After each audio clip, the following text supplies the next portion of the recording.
Hello, everybody. This is Dave Robinson, the father of Geologist Daniel Robinson. Thank you so much for coming in to this live tonight, prime time. I really appreciate everybody who's joining in. I just want to get straight to it. I will have a special guest. Of course, you guys know Katrina. She was part of the Candlelight Vigil, the Unity Candlelight Vigil. Her and Mr. Petito came on. She was discussing her sister's case, you guys.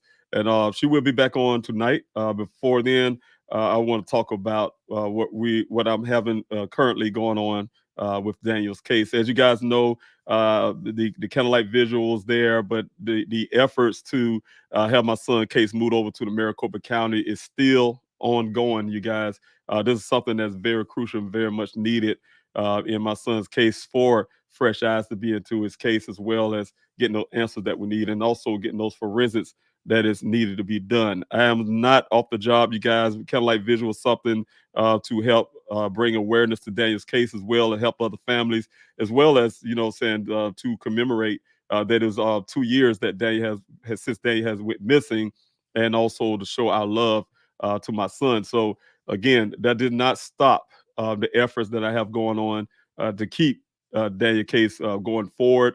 You guys, like I said, I've been fighting for 2 years. You guys have been fighting by my side. It's been the grassroots movement, and this cannot stop with, just the Candlelight Vigil, and we're getting on the softer ground. Because when there's no justice, there's no peace. I had to put this information back up again, you guys. No justice, no peace. We demand action. The extended family, which is you guys, of Daniel Robinson, demands it. No justice, no peace means that there can be no peace without justice. My son Daniel has been missing for nearly 2 years. It's time that justice, well, actually, I need to change that up. He's been missing for 2 years, you guys. June 23rd, a couple of days ago, marked 2 years that Daniel has been missing. It's time that justice be served in Daniel's case. We're not satisfied with proving time stamps and things like that. That is leading us to nowhere. We're going to try to make sure we get the justice that Daniel deserves. My experience was for searching for Daniel. I had to put on my investigative hat, you guys. That's something no family should have to do. But you know what?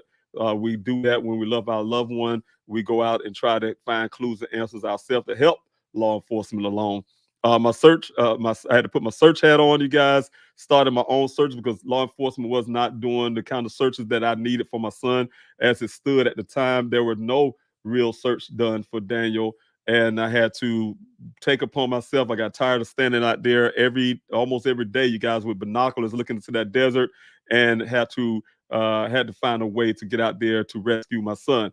I started the searches. You guys know I did over 48, 49. We searched a 35,000 acre land. That's 55 square miles, you guys, of desert searches out there in the Sonoran Desert, outside of the specialized searches that I have as well, the city searches that I've been conducting as well. So you guys, there's a lot of ground have been covered to try to search. And it's not law enforcement, guys. It was none of law enforcement's involvement. There were no law enforcement funds, no law enforcement help. This is a grassroots. It's from you guys and my efforts to find my son.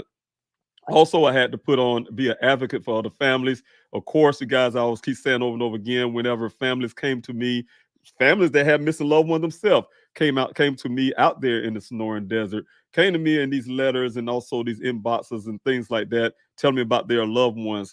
I was only human to want to do something about it. That's why I founded the Daniel Robinson Foundation, as well as found other ways and events that we had to help highlight and bring awareness to other people's cases. It might not be me. I don't have the super big platform that some people may have, but I try my best and try to get as many families in that I can, you guys. And one is good. If we can get even one family the justice that they deserve, have some answers based on this platform, that's exactly what I'm going to do. So I had to put on my advocate hat to advocate for other families. Not only does that, to try to hopefully one day get some laws changed, as well as some policies changed in these departments. Because I will share some things with you in a minute, you guys. There's some things that law enforcement are doing currently that is like not right. Like for instance, they told us that we had to wait 12 hours, and that's against their own policy. They had to wait a full 12 hours to report Daniel missed when I had already called. I feel that law enforcement have failed Daniel and my family and me. The effects of injustice creates anger, frustration, and a sense of powerlessness. It can lead to social unrest and protest. Let's work towards this justice for Daniel, you guys, because law enforcement was slow to act initially. Daniel remains missing. Now, I truly, truly, truly believe that, you guys. You guys heard the recording that I had of the officer of the Buckeye Police Department telling you guys it was consistent with what I told you guys. There was no search for nearly 3 days, and I still haven't proven that this Phoenix Firebird helicopter is winning the air, because I have put the FOIA in, you guys. They had enough of time to report to give me that. Call them back about it. They said first they said they couldn't find it. They see no record of it. Then they, I guess, realized what they were saying, and now they're saying they're still looking for it. And that's been 2 years, almost 2 years. Well, going eventually be 2 years now, about a year and a half now since I put that FOIA request in. As it stands right now, that helicopter, that Phoenix Firebird helicopter, there ain't no proof that actually happened outside of what's in Buckeye Police Department's report. But I can tell you it's consistent with the recording that I let you guys listen to, the other live that I had from the law enforcement from Buckeye, you guys, telling me, saying that you guys heard me talking to Buckeye, telling me that they didn't have no. So this guy didn't even hear about no helicopter search. The officer who was there, he's a night officer at that. You look at the notes, look at the computer. He didn't see anything that said anything about a helicopter flight. So you guys, those are the things that is inconsistent in the Buckeye Police Department report. And I guess you guys, you can understand my frustration with that. I just don't have the time, but I'm finding the time to put all these things together for you guys to understand. Because law enforcement refused to take physical evidence of foul play I gave them, Daniel's justice has been hampered. They're so more consumed about the stories of woman or what Mr. McGrath had said, sensationalizing Daniel's case. They're more concerned of that than to actually find out what happened to Daniel. They're more concerned about trying to prove if he had some type of depression, or he had some a liking for a young lady. He's a 20 some year old man. I mean, I hope he do have a liking for a woman, but I can't tell you everything they said about that case. That part of it is false. But nevertheless, he's a young man. If he was to have been that way, that's very much okay for a young man his age to really have a liking for one. But I'm going to share some of those things with you as well, you guys, later. You guys can look at the phone record based on what Buckeye have on their report, and then line that up with the phone record. You guys can see all the inconsistencies there, all the extra text messaging him, the young lady has had gone back and forth with each other that is not in a report. So that says to me that she was able to upload. Like I said, you guys, again, that's a hearsay testimony, and they put in a report. She was able to upload on her own something that she, in my opinion, could have falsified. So it had to be because it don't match the phone record. So we're gonna go through that stuff too as well, you guys. Eventually, now I have more time that I'm not doing any events until maybe a search in later on the summer. Just trying to make sure I put that together. If I have the search put together, you guys, that's going to be based on keeping you guys safe and based on investigation as well. Because they had not accepted the physical evidence that we gave them of foul play. There's foul play evidence in Daniel's case, but they danced their way around it to say, I don't see no foul, but they don't see nothing that said it wasn't foul play either, you guys. That's what they cannot argue that point, but I can argue the fact that we did give them physical evidence. Also, I have a solution for this problem. I'm demanding that the Buckeye Police Department release my son's case to an outside agency that will bring results. Since my son went missing, the Buckeye Police Department has not found anything to bring us closer to answers. You guys, as you know, the new report came out. You guys can read all of that. What I can say, a sensationalized report of my son's case, and you will get more and more questions about what happened because nothing adds up. It don't add up with the data that we was able to get away from the car vehicle itself matching up. And I'm gonna tell you guys, we're gonna go through this Mile IQ app. I went on through this app with the owner, with the folks with the for the Mile IQ, and we went through it. He really helped me read through the spreadsheet.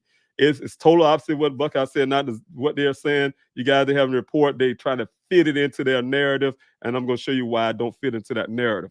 Also, I was able to be blessed by a young man that I will be introducing. He kind of want to say, hey, Mr. Rouse, I'd rather for you to put this things out. I went over his evidence, and I'm going to give you guys an alternative way of looking at things. I have looked at it as well and saw some of the things that he's seen as well, but it's one particular thing that is a little different, and that has something to do with the time when the accident happened, the first accident happened. Whether that's a time the accident happened, or rather there was a vehicle being cranked up. So those two things is the only thing that's a little different from what he and I can agree on certain things. And I would have to look at that a little tighter, but I'm going to give you all those information as well. But what we're doing is demanding that the Buckeye Police Department release my son's case into outside agency that will bring results. Since my son was missing, the Buckeye Police Department have not found anything to bring us closer to answers. They do not have available cell phone pings to this date. They're relying on a Mile IQ app when they could have gotten this cell phone ping that could have saved my son's life. You guys, they figured he was an endangered person.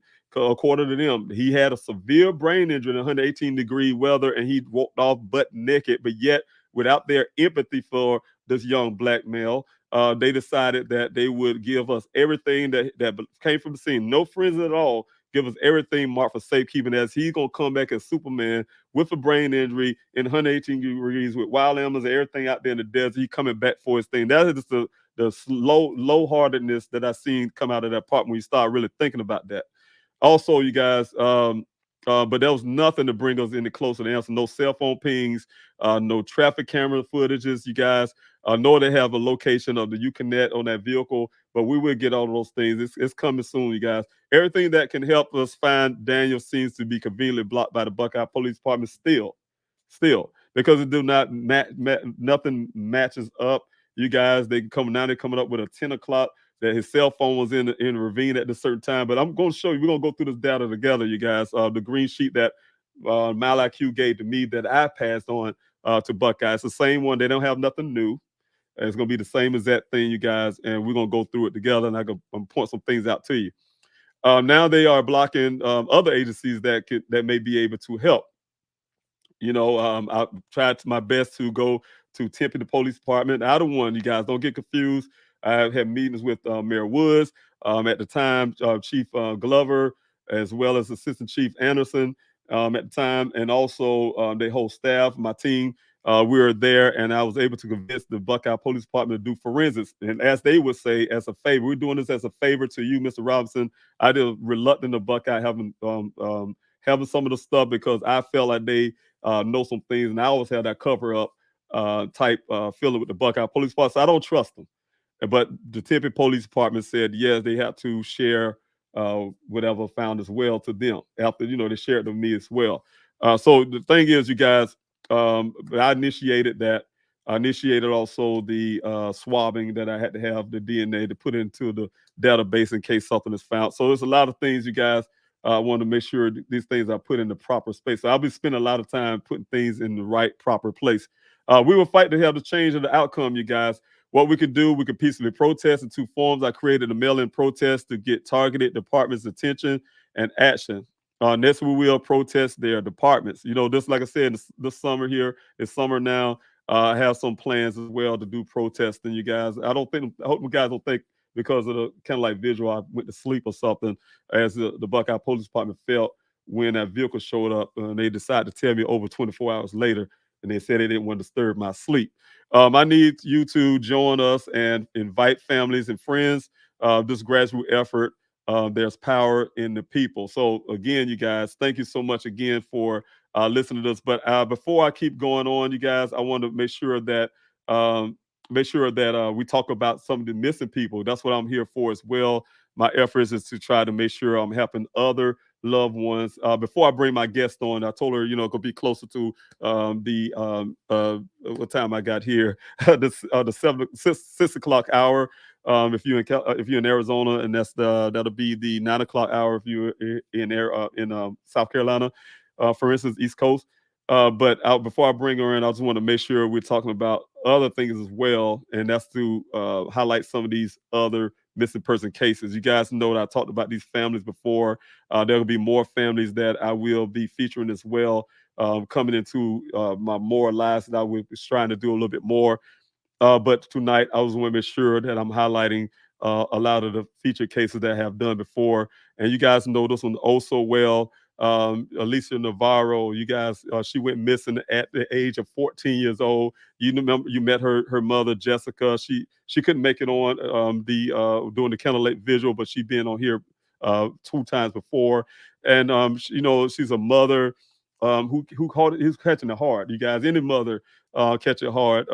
They daughter, someone they birthed, is gone missing. So you can imagine her pain. You guys have information about her disappearance. That's the information right here on the bottom.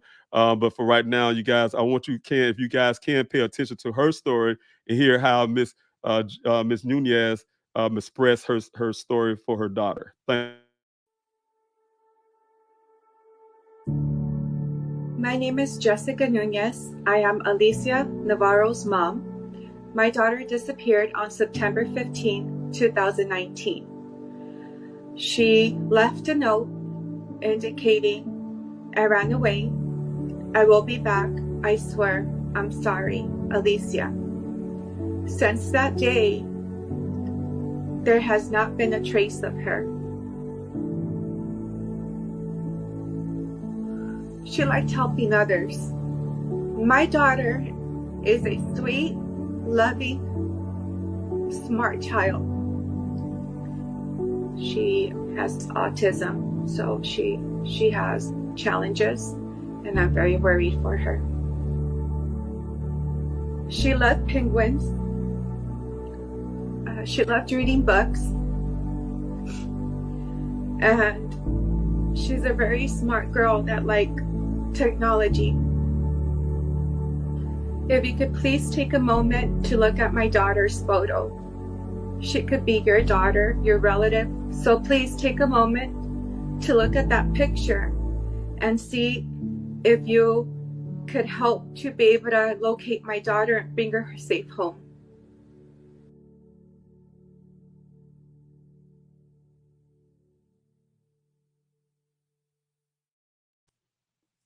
Yes, if you guys can help, or you know any information about Alicia Navarro, please utilize those numbers and try to help her bring her daughter home. It's been 4 years since her daughter has been missing, and it always saddened me just to hear that story. It's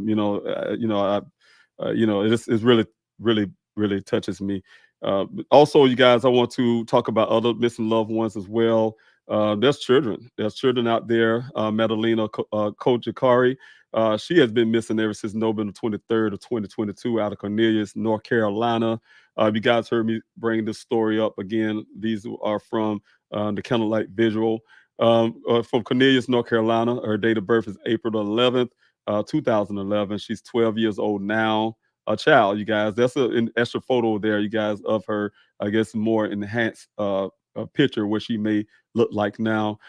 She's a white female with brown hair and also brown eyes. She's 4 feet 10 inches and 90 pounds. Madalena was last seen on November 23rd of 2022. She was last seen wearing jeans, pink, purple, and white Adidas shoes and a white t-shirt and jacket. If you guys have any information, don't hesitate to call 911, or you can call the Cornelius Police Department in North Carolina at 1-704-892-7773. We also have here is Keila Garcia and also Jackson Lopez. Jackson Lopez is Keela's son, you guys, Keila Garcia's son. She's been missing ever since March. He and she was missing ever since March the 30th of 2022. Missing from Hamilton, Ohio. Her date of birth is December the 27th of 2025, 2005. Also, her age now is 17 years old. She's still a child, you guys. Still need to be brought home. Her child. She's a Hispanic female. She has black hair and brown eyes. She's 5'1", and she weighs 115 pounds. Her son is 1 year old now, and he's a Hispanic male with black hair, brown eyes. He's 2'3" and 17 pounds. Again, you guys don't hesitate to call 911 or the Butler County officer in the office in Ohio at 1-513-785-1300. And lastly, we have Cody Bixby. You guys, I spoke about him as well. There's an extra photo of him as well been put out there. And also, he's been missing since January the 31st of 2022. Missing from Hamilton, Virginia. The date of birth is January the 12th, 2018. He is 5 years old now. He's a black male with black hair, brown eyes, 3 feet tall, 60 pounds. Both photos are of Cody, and when he was last seen, he may have been wearing all black clothing with a Spider-Man flip flops. Again, guys, don't hesitate to call 911 or the Hamilton Police Department in Virginia at 1-757-727-6111. Again, you guys, we just want to make sure we bringing these young people home. I also want to keep going. You guys, I have two more here. We have a missing person here, Amaya Pearson. You guys, she was missing from the 2100 block of First Street Southwest, Sunday, June the 11th, 2023, around 5:30 p.m. You guys, you can contact Youth and Family Services, or if you have any information about this case, you guys. They said the Metropolitan Police Department is seeking the public's assistance in locating 17-year-old Amaya Pearson, who was last seen at the 2100 block of First Street Southwest on Sunday, June 11, 2023. Amaya Pearson is described as a black female, 5'3", 120 pounds, with blonde, brown, and brown eyes, blonde, brown hair, and brown eyes. Her clothing description is unknown. They didn't know exactly what she was wearing, what she was missing. But guys, if you've seen her face, have any information about it, you can call the anonymous tip line at 202-727-9099. Again, you guys want to bring these children home, as well as this critical missing young man, Jalen Marshall. 3500 block of East Capitol Street, Southeast. You guys, this is in the Metropolitan Police Department. I believe this is in Washington, D.C. The Metropolitan Police is seeking public assistance in locating 15-year-old Jaden Marshall. He was last seen on the 3500 block of East Capitol Street, Southeast, on Monday, June the 12th, 2023. The incident was reported on June 15th of 2023. Jaden is described as a black male, medium complexion, 4'10" in height, 105 pounds, 105 pounds to 120 pounds, with brown hair and brown eyes. He was last seen wearing a burgundy shirt, blue jeans, and black and yellow sneakers. You guys, again, you can call the anonymous tip line 202. Yes, that's the Washington, D.C. area code, 202-727-9099. You guys, you can remain anonymous if you have any information. Again, thank you guys for listening in on that. Like I said, I have a special guest. She will be coming on next. She'll be coming in on now, you guys. And before she does, I want to say thank you guys for joining us this evening on this live. And I will see you on the other side, and she will be coming in afterwards. Thank you.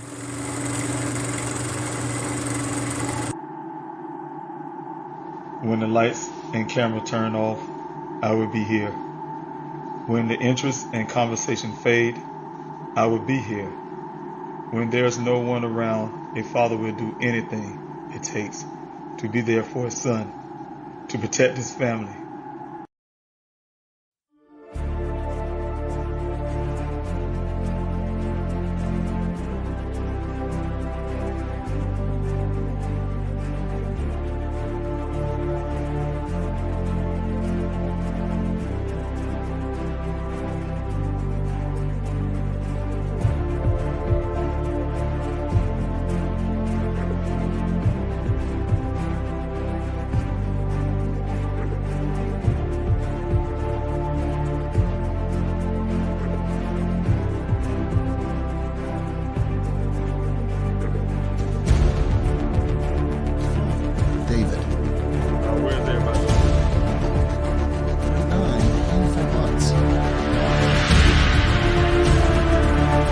Without these special people behind me, I wouldn't have a search.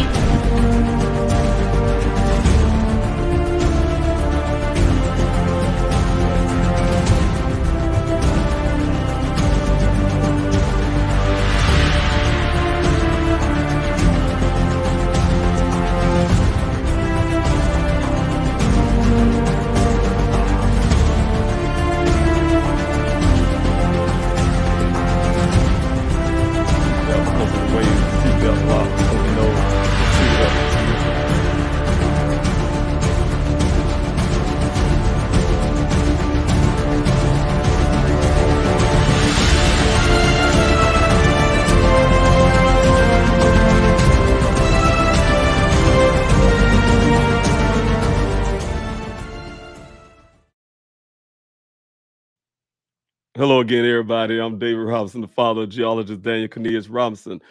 For those who do not know, my son Daniel, a geologist who graduated from the College of Charleston in Charleston, South Carolina.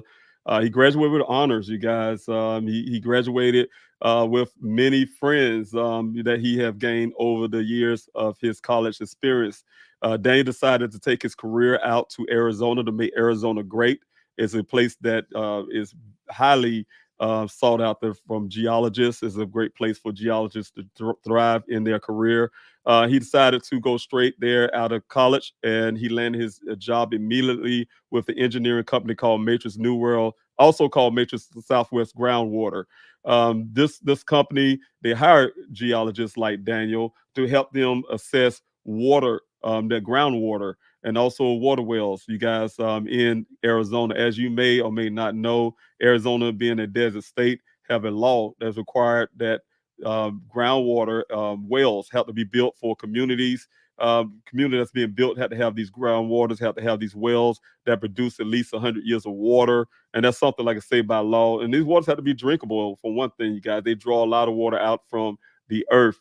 So, of course, a geologist's job, a field geologist, as he's been hired, also called a hydrogeologist, job is very important to this effort. So, again, Daniel, on June 23rd, been almost 3 years that Daniel has been working for this company doing this job. Went out to 2 well sites, allegedly 2 well sites that day on June 23rd of 2021. The first well site, he took a few pictures. The second well site he allegedly went to meet one other person that he never met before from a company called Weber Waterworks. He met one gentleman named Ken that works out there, that was working out there, waiting on him allegedly. This one person's this whole idea about what happened to my son that day, or things that transpired, had started off with his testimony.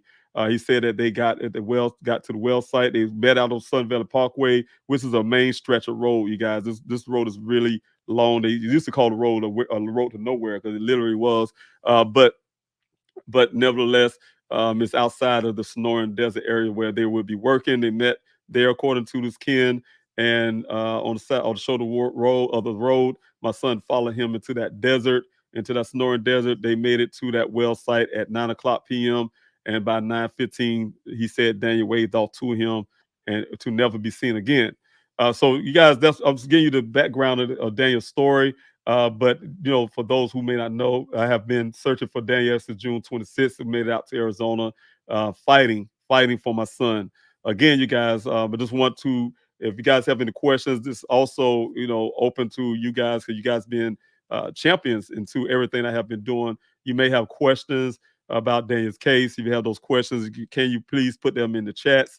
Put the capital letter Q, the word question, or question mark before your question. That way, if I'm coming down the comment section, I will answer those. Also, if you guys have anything you want to put out in the comment section, I will be looking at those. But again, I have one thing I want to share with you guys. Katrina, she's coming on now. She'll be coming on to talk about her sister's case. But I will see if I can go ahead and play part of her sister's video here, you guys. And after that, I will bring her right on, you guys.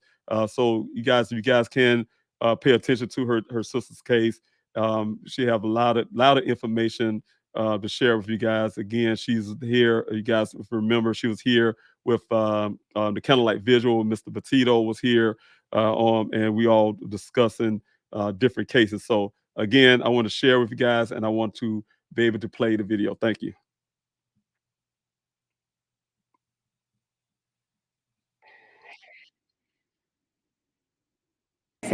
You don't hear that very often. It could be you. I could be talking to you now and then you're gone. Katrina Overstreet's sister, Kaya Taylor, went missing February 6, 2020. The now 29-year-old was last seen in Plant City, Florida. So it's not just about my sister. It's about everybody's safety. A few hours after Kaya dropped her boyfriend off, her car was discovered on train tracks near his home. The vehicle was left running and Kaya's personal belongings were inside. Instead of considering any potential for foul play, Hillsborough County Sheriff's Office says it was treated as an abandoned vehicle. Officers moved her car to the side of the road where it would sit for several days. No answers, no leads, no nothing. That's heartbreaking. It's heartbreaking. On February 10th, Kaya Taylor was reported missing. FBI still is not involved in my sister's case, and they refuse to bring the FBI into my sister's case. Around the same time that my sister came up missing, there was a girl, I believe it was in Ohio. She was white. She had just turned 18, and FBI was on it in 3 days. And there was another woman, Veronica Reyes Diaz, who went missing just hours after hanging out in Plant City weeks before Kaya went missing. Katrina says Veronica looks very similar to her sister. It's crazy. It's like There's three things that could have happened to my sister: serial killer, her boyfriend did it, or sex and human trafficking. But according to investigators, there's been no determination of what happened to Kaya Taylor. She deserves to be found and a proper burial, and we deserve answers.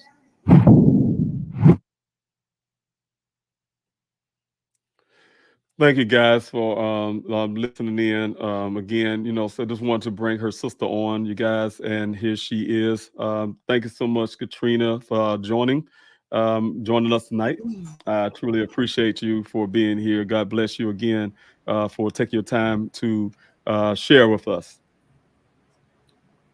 I have to say again, thank you for allowing me to be on. Again, this is my sister. Yes. Yes. Yes, and and I know it's very difficult for you right now. So I thank you. Like I said, I know it takes a lot of strength to even. A lot of people don't realize how hard it is to even come on camera. First of all, but to talk about these stories because it's like reliving it all over and over and over again. It's very painful. So again, my heart goes out to you and your family. So I trust me, I understand what you're feeling. Thank you. Um. Uh.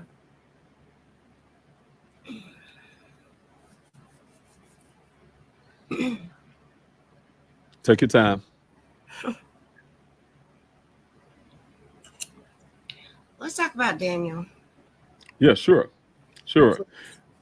Sure. We had the Candlelight Visual, and I really appreciate everybody who came out for the Candlelight Visual. Thank you, Katrina, as well, for joining us for the Candlelight Visual and discussing your sister. You told me how hard it was, and Mr. Petito being there kind of helped get a little easier.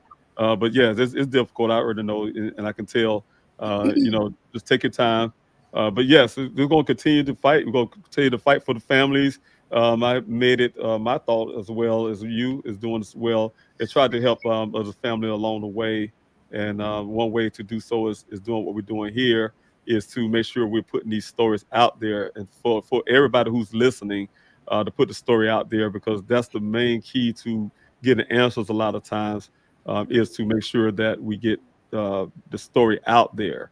Because that one person, that's all it takes. That one person that knows something that will finally say something, and that's what the goal we're trying to do. So and I know you understand that one.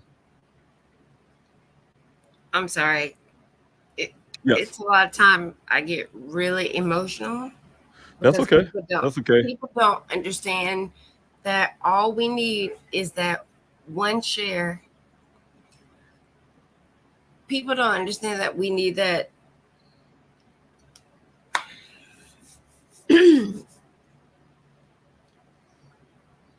For me, it's very important that we have people in the public. We gotta have them. That's right. That's right. We have to. I have one comment here from a question here from Terry Dean.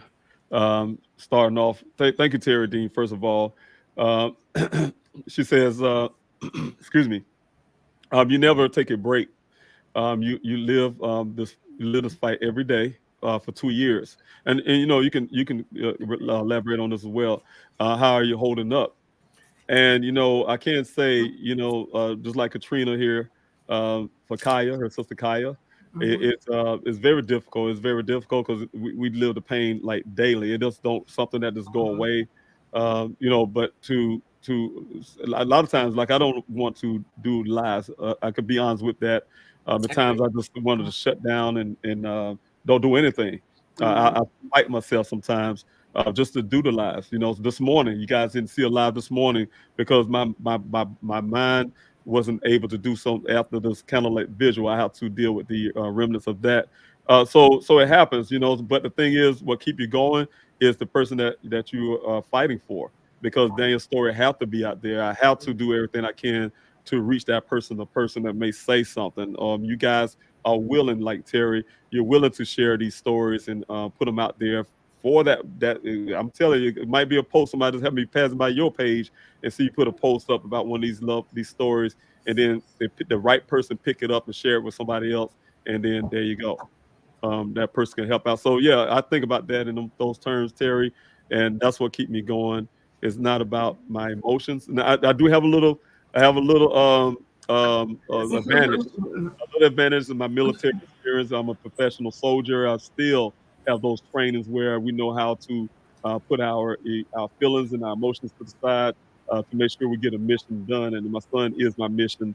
But yes, you definitely have to take care of yourself. You have to take care of yourself mentally so you can be physically fit, mentally and physically fit. So you can elaborate on that too, I'm sure.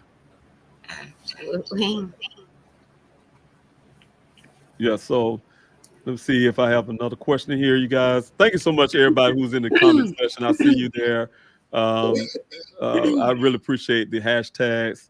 I appreciate. Thank you, Catering Winch. Thank you so much. Also, again, Terry Dean. Thank you so much for everything you're putting up as well. I truly appreciate you. We'll never give up on you, Daniel. Yes, we will not. We will not give up. And also, you guys, thank you so much, Long Gone. I truly appreciate it. If you need any, Katrina, if you need some time, you can come back on. You can get off, come back on until you have that link. You can join in and out if you need that moment. Trust me, I'm here for you. Also, thank you, T and Wildflower, for your question. If you have any questions, please put. Oh, no, thank you, T and Wildflower. I forgot you're moderating. Thank you for moderating. If you have any questions, please put the letter Q and also write the word question or put a question mark before your question, and it'll be easily identified. So thank you for putting that there in the chat so everybody can catch on that. JPJ, thank you so much for being here as well. Tatia, thank you so much for being here as well. Renegade. Uncensored, thank you so much for being on. Hello to you as well. I truly appreciate all the things you do as well, helping other families. Cherie, thanks so much. Tate for being here. I see some lot of new names, and also I see the questions. So thanks so much for the questions as well. I think I had one here. Question. All right. Have the cell phone tower records been pulled? No. And that's what we're trying to get those cell phone pings and things like that. Also, how far is the closest city or town from where your son was working in the desert? In that Sonoran Desert, you have a place called Surprise. You have Festival, and you have a community. It's a little small community. I think it's Tesco. I never can say that name correct, but it's right some little areas that's really close by off of Sun Valley Parkway area. So yeah, that's the different places that was being researched as well to try to get some answers in Daniel's case. And so, yes, those things were looked into, but as if when the cell phone tower pings, those are the things I'm arguing with law enforcement now. I'm trying to find different ways and angles to obtain those cell phone pings because they'll tell a lot. We're not going to sit here and look at a Mal IQ app, or app on the phone that is not, if you talk to the owners, is not 100% reliable. You guys, so you cannot put my son's case hinge on an unreliable app. You know what I'm saying? That may or may not pull up a data. And also you're doing something without waypoints. You're making up your own route. That's what Buckeye's doing, you guys. And I'm really ready to point all the stuff out to you guys.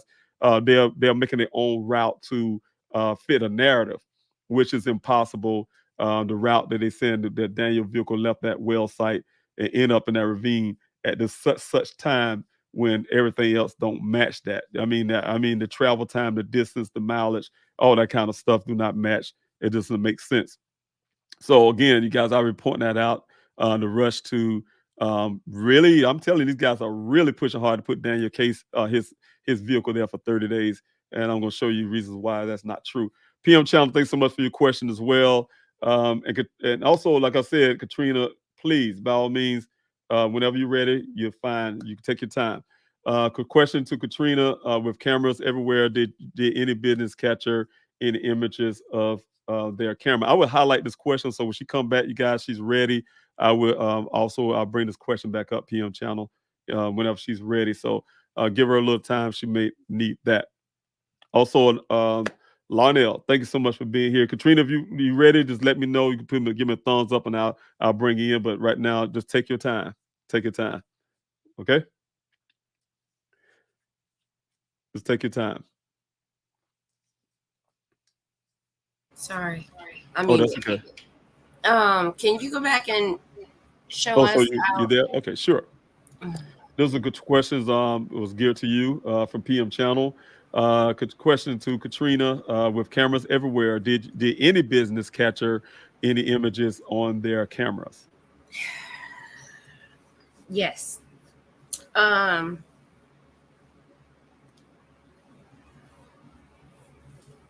so I'm gonna go back a little bit. Kaya did do drugs, and when we found her, um,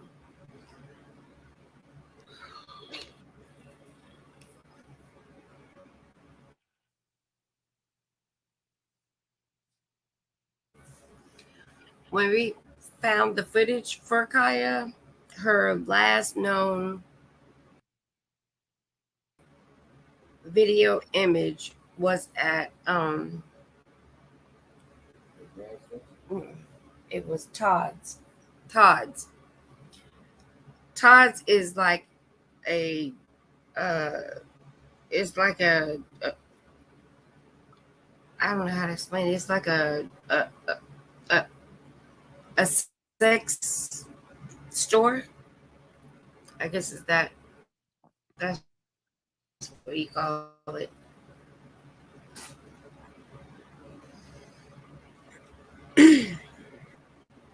Yeah, someone call it adult store as well. Thank you. I'm sorry. It's No, take really your hard time. to talk about that. Yeah, take your time. If you need to skip a question, we can do that too. So just take your time. Whatever you can answer, what you can. If you can't, that's fine too. Just don't feel that pressure. I know it's a lot of weight to do so. So thank you for even being here. Thank you.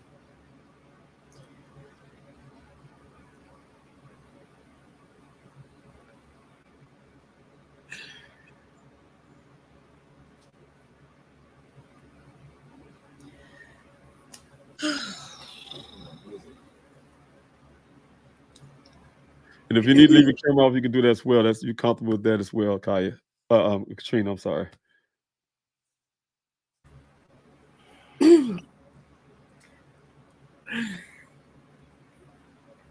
For me, that's my sister. Yes. But it's hard for people to understand. Like, yeah,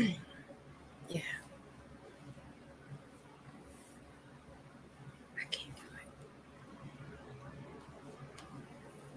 it. You need me to come back to it, or we can come back to it as well. Yeah, let's come back to it, please. Okay. Just let me know when you're ready. Give me a thumbs up. You can hit me in the private chat. I'll be here. I'm here for you, Katrina.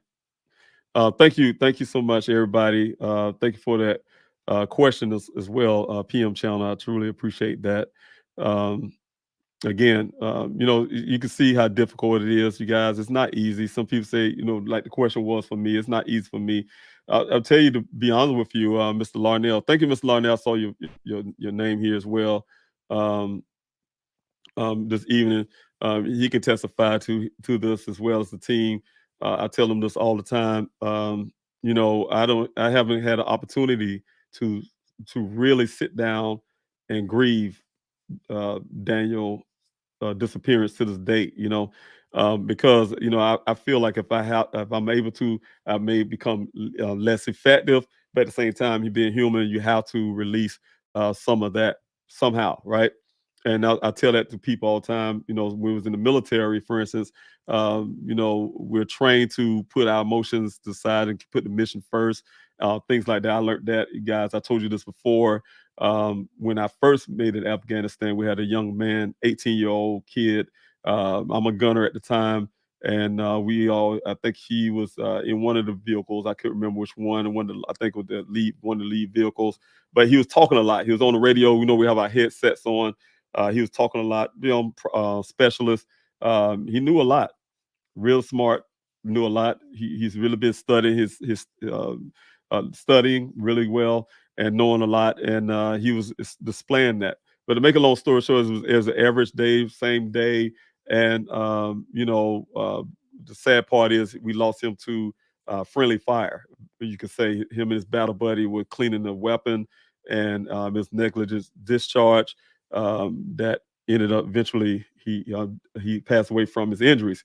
That was our first casualty of war in my unit. So to make a long story with that, you guys, what I have learned from that experience, I didn't have any deaths in my family, immediate family, so I wasn't really accustomed to seeing people pass away. So they had a memorial service. They had a memorial service, of course, with his picture, his Kevlar, his helmet, you could say Kevlar, and his weapon, as well as his boots, and just sitting there, the picture, and I'll never forget just sitting there, and we're there, and they did this thing called roll call, and that really got me. Roll call. They end up getting to his name and calling him a couple times, like he was going to answer, and then you hear the gun salute. It shock you, and this is my experience, you guys. And you want to get into this emotional thing, and then as soon as it's over, the higher up say, "All right, let's get back to work. Let's get back to work," because they don't want you to sit around moping and because we're in a war zone, you guys.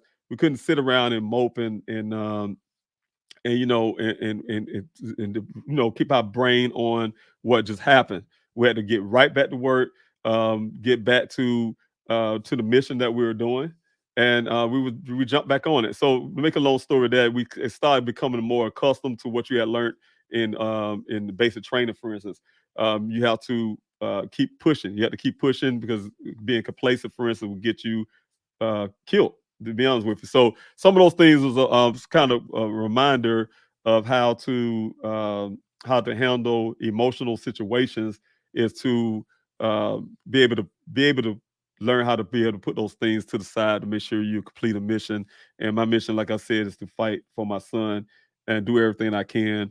Law enforcement may not like some things I have to do, but if they was in my position as a father, they'll be doing exactly what I'm doing. They could say otherwise. Oh, I wouldn't do this and that. Yes, you would.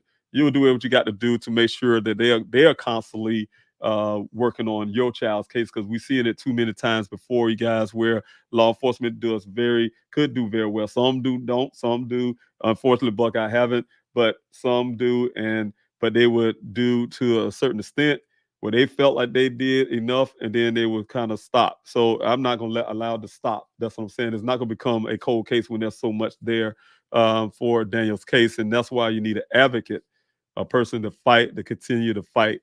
Again, is the reasons why. So I want to say thank you so much, everybody, for thank you for the Ephesians 6. I really appreciate it. I'm going to read that. Thank you, Long Gone. I really appreciate that. Putting a Bible verse there. Also, David, you are a warrior. Yes, and I'm going to continue to fight for my son. And I thank you so much for saying that, because I need to put my put this brand back up, you guys, and so you guys can have that as well. The overlay is what I'll say. Warriors for the missing, you guys. That's what this is. This channel is for fighting for loved ones. Loved ones is out there. Not just a Daniel case, you guys. It's a bunch of other families out there as well. This is also for Kaya. We did lose Katrina. She had to, I'm sure she had to step off. I'm telling you guys, it's not easy for her, but she decided to come back. She can. Sometimes when you think you can handle the situation, it gets rough. As you guys probably remember, in her when she was here last, she was describing to you. She also not only have a sister to miss, she have a brother and another young child, little baby child. I can't remember. She said that's her niece, but a baby child that's missing as well. So that's a lot on one person to keep in your brain. So you definitely know the pain. You remember Miss Nunez? She wanted to be on the Candlelight Vigil. I'm sure the whole word Candlelight Vigil, it brings back memories, and she found it hard to be there, but she tried. But something came up, and she was able to make it at the last minute. But she really want to have her daughter's story out there. So guys, if you know anything about or want to share, just look her up. You guys want to share her daughter's story, and I'm asking you guys to do that. Please do so. Alicia Navarro, and try to get her story out there. Make sure you get it out there because we can bring her home too. But let's see who else I have here. Also, anybody have any more questions, please, by all means, put them up here. Let's see.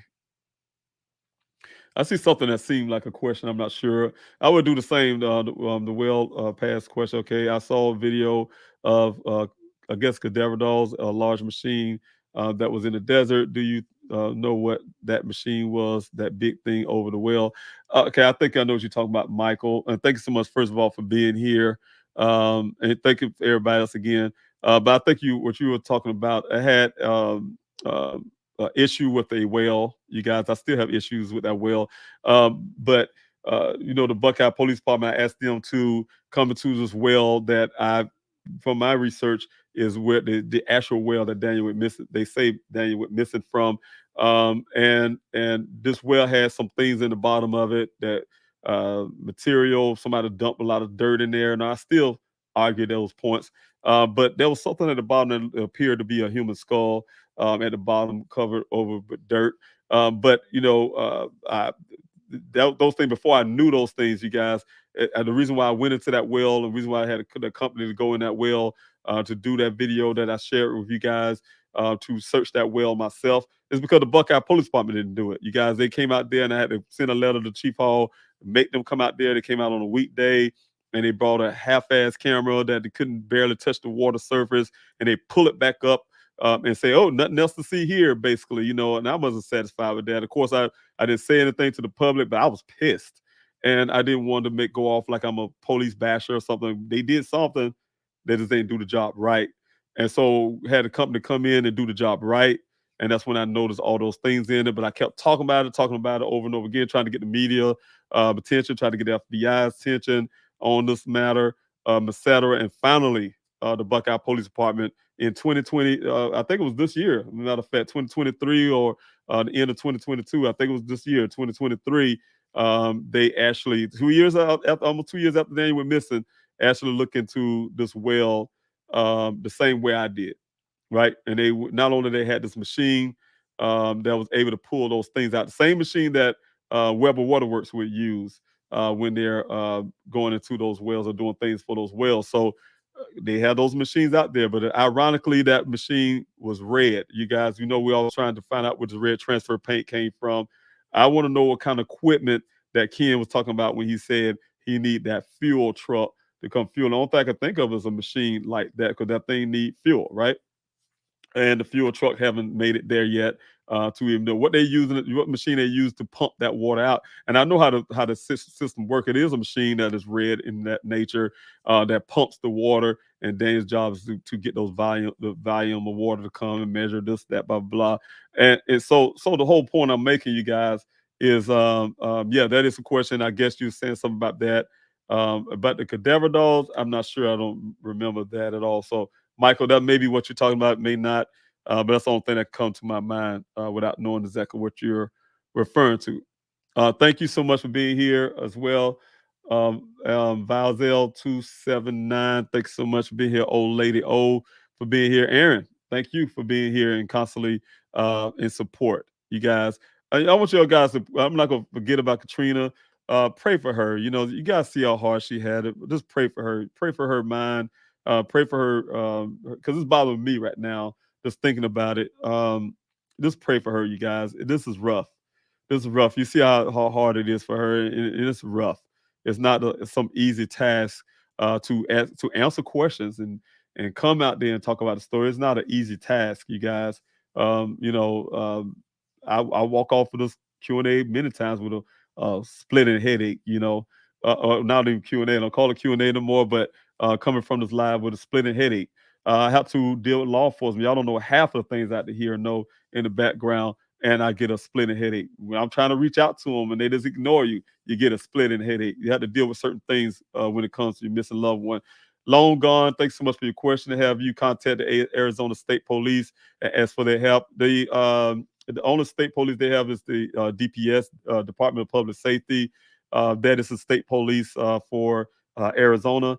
And yes, we have in many different ways the higher up. I guess he's called a colonel or something. I can't remember his position title, but he was the former. Um, he was the former chief of Tempe. You guys remember I was saying I talked to Chief Glover at the time to get those forensics done on Daniel's electronics, right? And that's what I'm saying, you guys. I talked to him and his assistant chief at the time, Anderson, with my team and I. Of course, we talked to the Mayor Woods as well, and was able to get those forensics done on all of Daniel electronics, right, by the Tempe Police Department. You guys probably remember I was coming out saying, hey, I got an outside agency to do the forensics on Daniel electronics. Yes, I was able to get that done. They shared some of that information with the Buckeye Police Department, of course. That's what they shining up as if they did something. But they shared those things with. But yes, the then chief was he was elevated, moved over to the state police, you could say, DPS, Department of Public Safety, and so he's heading up that right now. So yes, he knows that I have communication lines with him as well, and we having to sit down with him hopefully real soon again. But he already know the case all too well because we sit down about Daniel case when he was over at the Tempe Police Department. Also, let's see who S Modern. Thank you so much for being here, and thank you M Stewie for being here. Thank you, OG lady. That's what I'm saying, you guys. I think I missed something. Okay, for all the families with missing loved ones and unsolved family, thanks so much for putting there. But I saw something I want long gone. Thank you so much. That's it right here. Katrina's in my prayers, you guys. Please, yes, pray for her. Pray for her. Pray for her. You can say a quick prayer for her right now, because she's. I will be contacting her once I get off, because she took this hard. It's sometimes it's that one little trigger thing that could trigger the kind of pain that she's having right now. So please, you guys, keep her in your mind and your prayers tonight.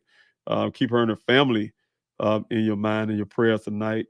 It's a terrible tragedy what they have to go through. Also, I have a question here from Miss Stewie. When was Sun City Festival development built?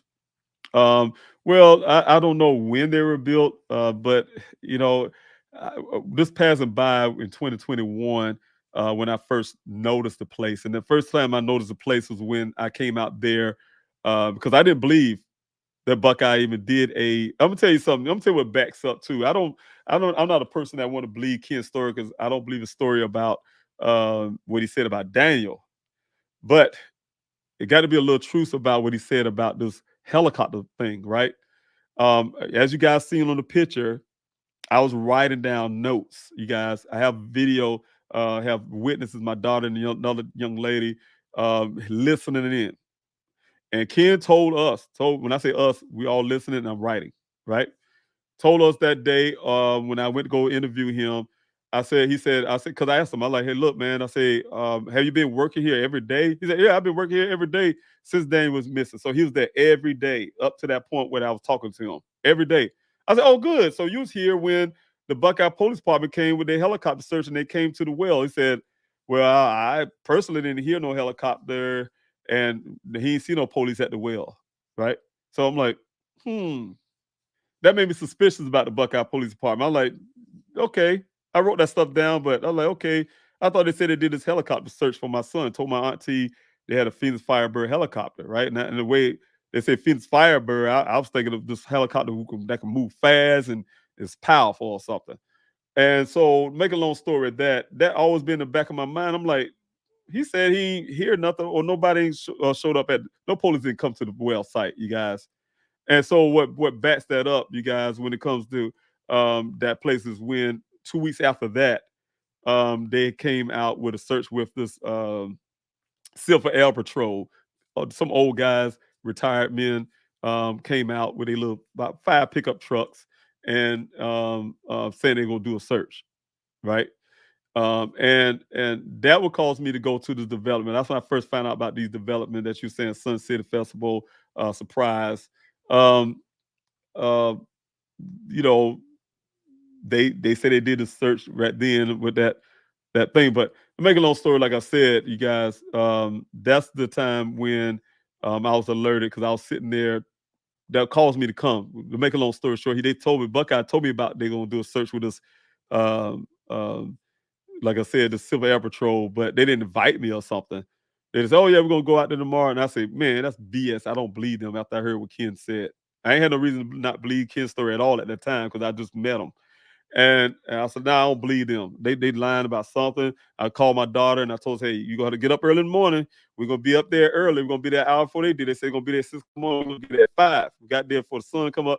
We was waiting. Their jokers didn't show up to 8 o'clock, but they showed up. I only came there because, like I said, I was told that they didn't even have from Ken, the eyewitness, who said there was no helicopter there. There was no police officer coming to the well. All that stuff y'all read in the report, I'm telling you.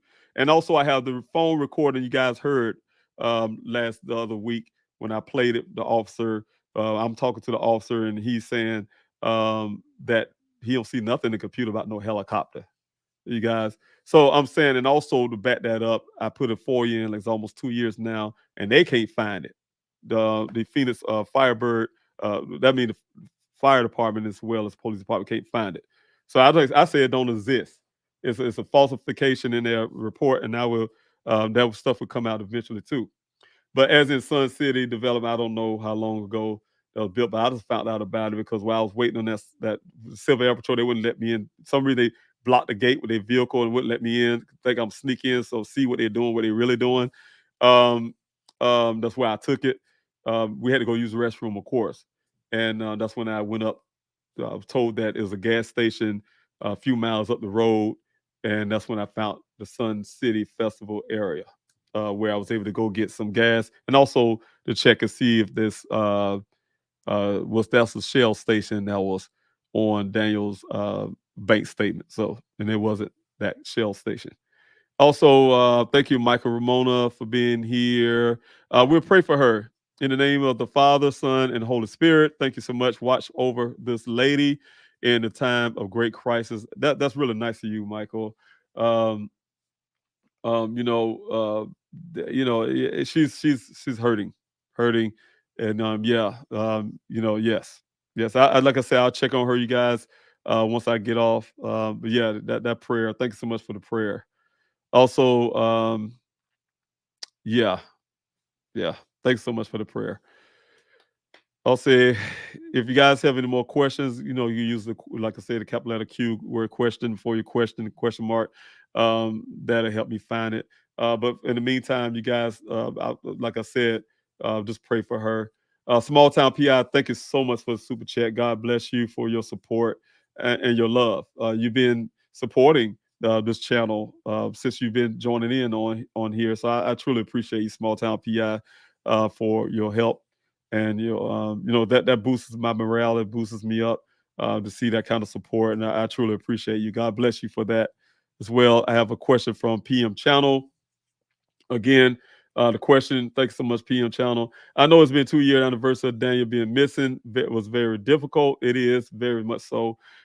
Several in the chat have asked about your well-being.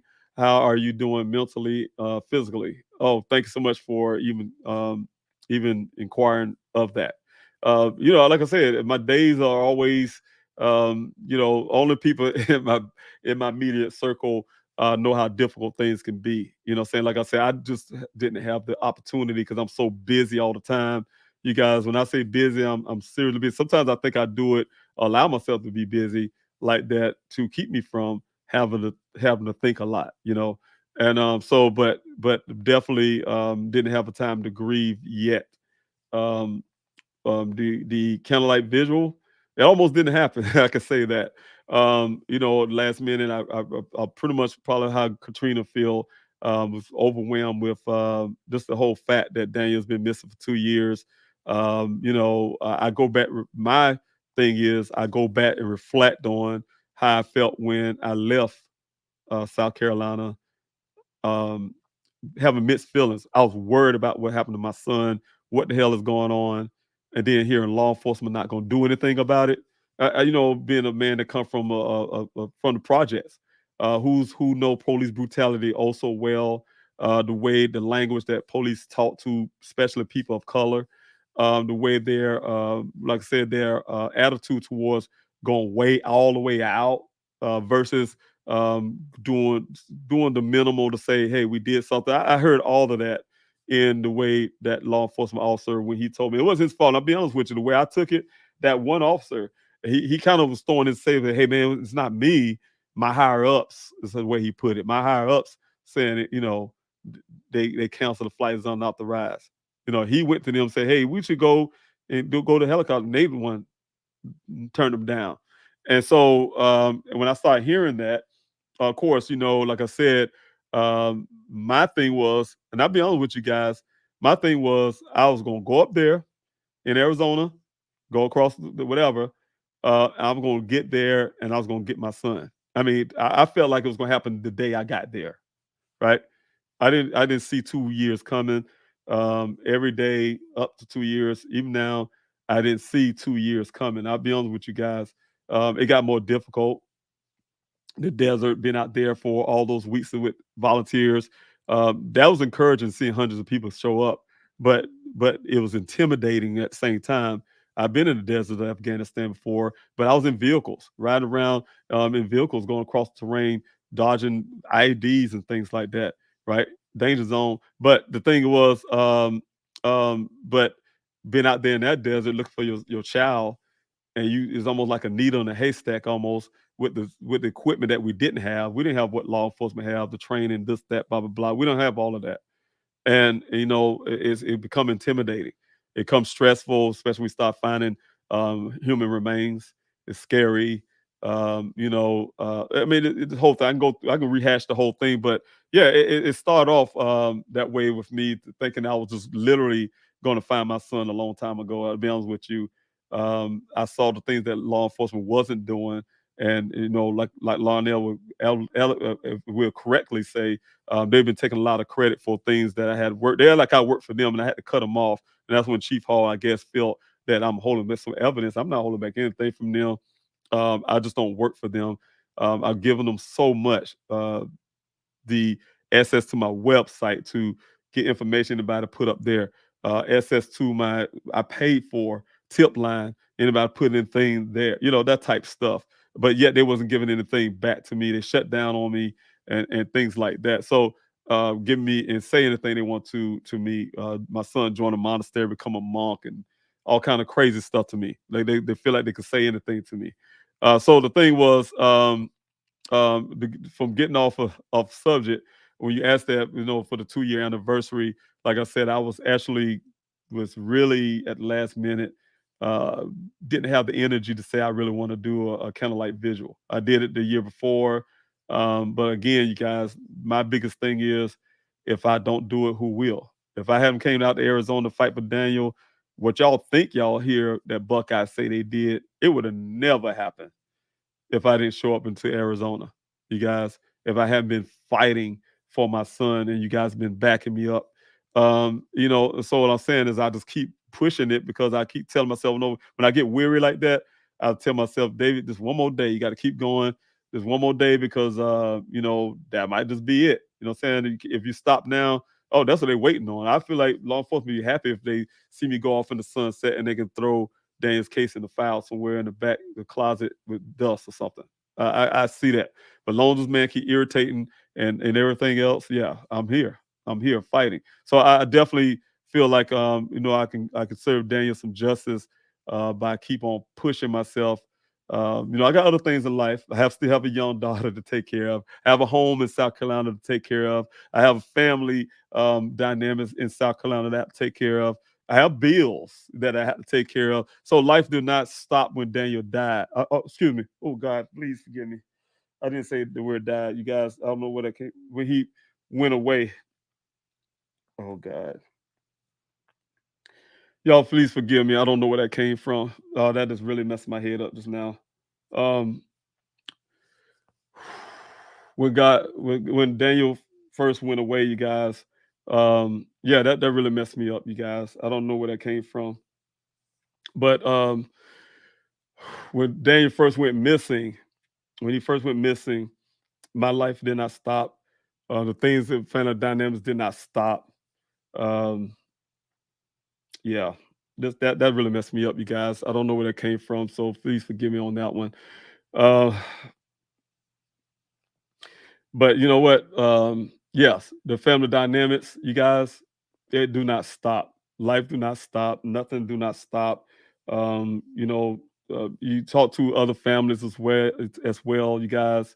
You know, I talk to, and I'm not gonna say their names. They tell me, it's hard when you focus on your one child, right?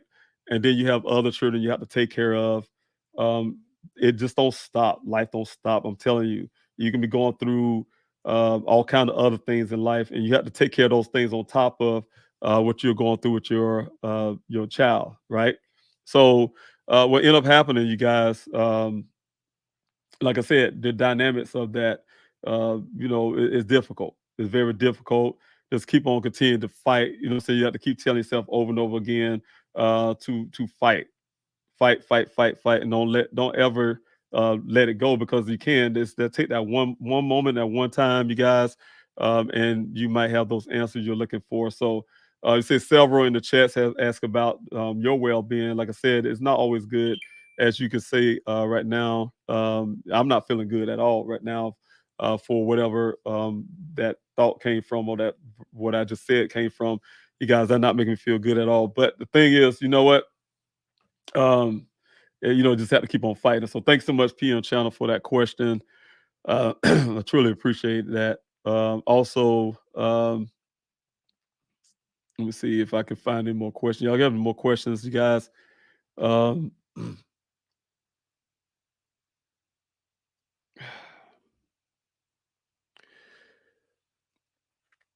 okay. All right. I'm just gonna put this comment up. I didn't see any more questions, but I've always thought that Daniel, excuse me, y'all, I'm losing my voice a little bit. I kind of get that way. I get stressed out. So um, I have thought that Daniel found out about issues that would adversely affect land development in that area. I think the issue goes away above just Daniel knowing he have been silenced. Again, you got Miss Stewie. Thanks so much for a comment, but I look into all the angles that I can to find out exactly what happened from um, I'll say not. I won't say everybody's a suspect, but everybody played a major part into what happened with Daniel. The guy that said he's one of the other person that claimed that he saw Daniel last, even though Buckeye tried to throw him under the rug.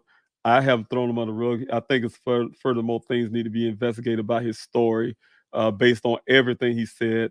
They try to throw it away like it ain't nothing. This, first of all, I need to see someone being prosecuted for they haven't even taken that part serious. Have a person that come to me, a family member looking for my son, and come to me with a badge and say he's a federal law enforcement officer. He even told my investigator that, you guys, as well. Somehow my investigator believed it. So I'm saying is I believed it at the time, but he's flunking around badges. I have people from California who came out. They can testify to that as well. Present himself as a law enforcement officer, but yet don't hear them mentioning criminality into that. Oh, I don't know why you said that. Why they didn't mention about him falsifying who he is as a law enforcement officer, even though it's been reported to Buckeye numerous of times, right? So I'm saying they've been very selective aware, and it's like my thing is like a cover up, you guys. They chip and tear off pieces of layers of things that need to be looked into and reasons why somebody would do what they do or say what they'll say, and they just kind of dismiss. You read that report, they kind of dismiss them as like, yeah, let's forget about him now, you guys. He's no longer a suspect. We don't know why he decided to say X, Y, Z, but he's not a suspect. For instance, he's still a suspect for me, you guys. So, so I'm saying, so just the things that happen out there, the people with this whole land, of course, like you're saying, Miss Stewie, The land is another issue. Daniel, being a guy that would tell the truth, trust me, my son would tell exactly what he found. And we have no hindsight now with the old governor did not release the poll. That it was like it was hidden from the public, and the new governor had to come in and release it, find and release it. Other than the ironically of it, the report came from June of 2021 when my son went missing. That's where the report come from, and ironically, and so I think sometimes those are motives. If you look deep enough, you might find, I'm going to put it just like this, and you guys can research yourself. You may find somebody in the Buckeye high up there has some association with the money that's rolling through this development, and you wonder why they're working hard to dismiss Daniel Case as if he just vanished magically or something. So I say it's a lot of things you can look into, guys. All that stuff will be coming out as well. But I'm saying, you guys, all that information now, we'll love to be able to share with you guys. But I'm just waiting on the right person, to do the right thing with it. We have, if they say the FBI is into Daniel's case, we have them. Right? Which I don't take that stock. You guys, you read that report. Oh, the FBI doing the case review. This, that. They said this second time the Buckeye Police Department said that if they were there, they would no doubtly had let the family know. This is not something that you put in the public and the public knowledge where the family don't know. No. What kind of business is they running? You know what I'm saying, in law enforcement, if that's the case. And I'm telling you, there's not one agent of the FBI ever reached out to our family about Daniel case. So I don't believe Buckeye. They said it one time before, it wasn't true, exactly fully true what they said about the FBI, and I can't say it the second time. So I would not take anything they say to stop a whole lot of credibility to it. Also, thank you so much for that question, though. And I really, that really, the question really messed me up there. I think the issue goes way above that, just Daniel knowing he may be silent. Okay, and let's see here about T Wildflower. Thanks so much for information here. If you have information that will bring Daniel home, call the anonymous tip line at 844-602-0660 or text the word tip. You guys, that's a tip line that I'm paying for. You guys, you can remain anonymous. There's operators 24 hours, 7 days a week that will take your call. You guys, they will, like I said before, they will allow you to be anonymous. If you just don't want to talk to anybody at all, you can just text the word tip to that number, and you still can remain anonymous. A form will come up, and you can still remain anonymous. We need to know the answers. It's been over 2 years now since Daniel went missing, and guys, we need this answer to what happened. Thank you, Aaron. I really appreciate that. I really need to hear that. I truly appreciate that. Thank you so much to T Wildflower. I really need that encouragement as well. I truly appreciate that. Thank you, Tracy. I really appreciate your comment as well. Thank you again, everybody. Thank you so much. I truly appreciate that. Also, S Modern, thank you so much for being here as well. It's good when someone is missing for years. It does seem like death. Yes. But my mind is, you know what? I have faith. I have faith in God. I have this. I would not allow myself to feel that my son has perished. I can't say when I was out in the desert, we're looking for Daniel for the first month. We was out there having a rescue mission. You guys who was out there with me, you listened to me, he was out there with us. We was working. The search was from like 6:45 in the morning, and we were supposed to finish around 11. But sometimes we was out there at 4 o'clock in the afternoon, you guys, almost near 5, out there searching for Daniel, but we was on a rescue mission because here it is almost a month, all over a month had passed, near a month was passing by, and we still was out there doing a rescue mission. But after a month's time, that vehicle showed up, you guys. After that, then things started changing. I remember when I got my investigator, he and I had to have candid talk. And those candid talk was that if Daniel's out there in the desert, we know he's not alive. I had to be honest with that. That is something that I would not say to my children at the time. But but that's why I say I really try to rule out Daniel being in that desert, you guys, because there's no way, uh, just being a military guy who have heat training to, you name it, for a person to survive with what we knew at the time. This person, if it was Daniel at that crash site, which we know is not now, but during the time we didn't have any information, and we had this talk and say, hey, he was like the Buckeye Police Department said, walking around butt naked with no shoes on his feet. First of all, his foot would have got thrashed in a few feet just walking away from that vehicle with those rocks and cactus and all that. I don't see how somebody can even walk with thorns and all kind of stuff out there, you guys. The other part is it's 118 degrees around this time of the year, out there in that desert. It gets really hot. It's impossible. We looked at the water that was in the vehicle untouched, and we know if a person was there, they didn't take water with them. It's impossible to survive, right? So those are things that we had a the candidate talk about, and I had to. I told him, I said, I'm good. I'm military. I trust me. I know. I know what I may have to deal with when it comes to my son if he's out here, right? That's why I didn't allow my children out after it really dawned on me. Allow them out into going to desert searches with me because they don't need to see Daniel like that if God forbid he was out there. So, but I can tell you guys, because of my faith, because there's we haven't found Daniel out there, because there's no evidence of him actually being at that crash site, you guys. There's more evidence saying Daniel wasn't even there at all. Um, even based on common sense, and on top of that, that will give me the faith, you guys. When people started giving me tips, those tips that you guys, I'm telling you, it's almost like Buckeyes working for the Buckeye Police. Trying to take credit for stuff, but I'm telling you guys, don't take what they write in the report and stop. When I went to Sedona to follow this lead that they put in their report, they didn't know. They called us first. Went to that to follow this lead in Sedona at the record bookstore.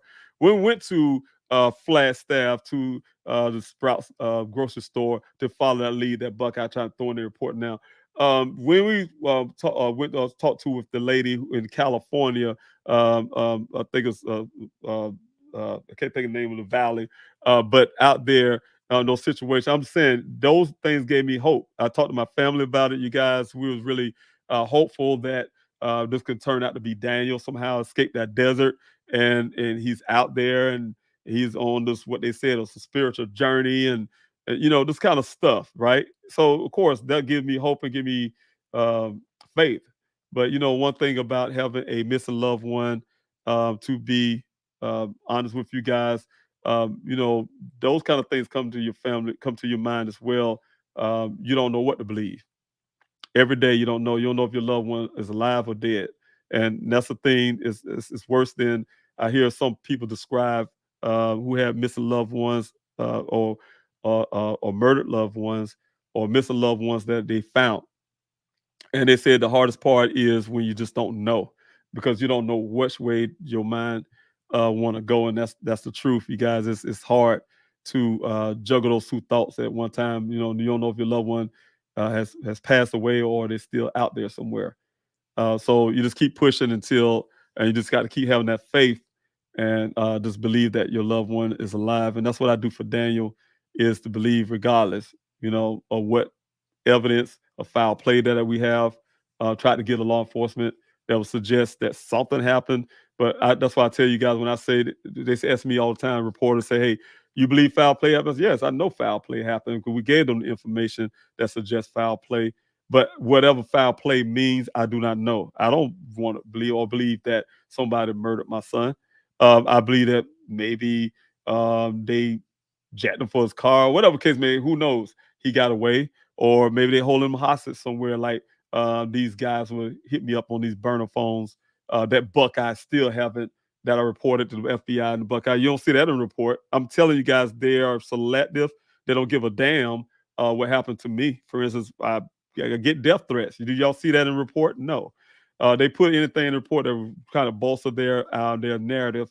But the thing is, having those death reports and death threats, and as well as people telling me they have Daniels holding hostage, and they end up asking ransom type stuff going on. You don't hear about the ransom in the police report, but it's there. Buckeye have it. I gave them information. The FBI reported it to them because they told me I had to go to them because they holding Daniel's case hostage. So the thing is, hearing those things can make me think at the same time that Daniel could be held captive somewhere as well. And so I put all those things together in my head all the time, you guys, because I have to. If you investigate, you have to look at every angle, every way that you can. Not like the Buckeye Police Department, look at every angle they can to try to place this. The only thing they're concerned about placing the vehicle in that ravine for 30 days and also trying to make him seem like he was mentally unstable somehow. I'm going to prove this to the public. I'm going to prove to the public that he was in the ravine for 30 days or something. His vehicle was there for 30 days.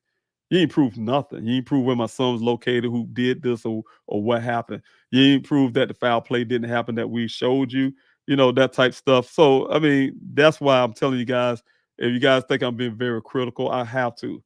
Because when I look at this case and I look at it for what it really is, I have to sit there and fight. My son is not a case, first of all, but I'm looking at this case. And I have to fight for my son. I have to continue to fight for Daniel because if I look at it and we do it from face value, what law enforcement give you guys in the public, I promise you, if I was to say I believe that BS that they put in a report that I know ain't true, and I just go and say, oh well, that's what law enforcement did. They did the best they can, and they did this, and I just walk off and hit back to South Carolina and shut down. You guys don't hear me on this thing no more. That'll be the end of Daniel. That'll be the end of it. That'll be the end of anything happening in my son's case. Period. And I'm telling you guys, you'll never hear Daniel's story ever again in life. Come up nowhere. Because that means that I gave up, and I'm not giving up on Daniel. And I'm asking you guys not to give up on me because I'm trying my best not to give up on Daniel either, trying my best to fight for him. So that's why I'm doing it. That's why that hurt me, guys, to even have that kind of thought come to my mind, that type deal.